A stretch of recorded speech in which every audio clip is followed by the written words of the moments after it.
তীর্থযাত্রীদের একটা বাস দর্শন সেরে ফিরছিল। পাহাড়ি আঁকাবাঁকা পথ, হঠাৎ ঝড় উঠলো। বারবার বাসটার আশেপাশে বাজ পড়ছিল। বাসের সবাই ভয় পেয়ে গিয়ে বলাবলি করতে লাগলো, নিশ্চয়ই আমাদের বাসে কোনো পাপী আছে, না হলে বারবার আমরা কেন বিপদের মুখে পড়ছি, বারবার বাসের আশেপাশেই কেন বাজ পড়ছে। একজন বলল, একটা পরীক্ষা করে দেখা যাক, ওই যে দূরে গাছটা আছে, সবাই ওই গাছটাকে ছুঁয়ে আবার বাসে ফিরে আসবে।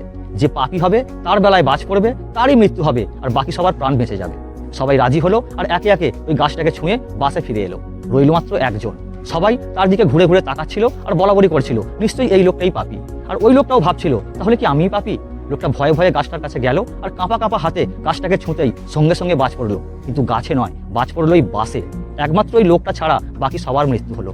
ওই বাসে একমাত্র ওই লোকটাই ছিল পুণ্যাত্মা, যার জন্য বারবার সবাই বেঁচে যাচ্ছিল। ছোট্ট গল্প আমাদের শেখায় যে আমরা মানুষের সম্বন্ধে মতামত তৈরি করি, তাদের জাজ করি যে ও ওরকম, ও ভালো নয়, ও খারাপ। মানুষের ভুলগুলো খোঁজার বদলে আমরা যদি তাদের ভালোগুলো খুঁজতে শুরু করি, তাহলে আমাদের লাইফেও পজিটিভিটি এসে যাবে।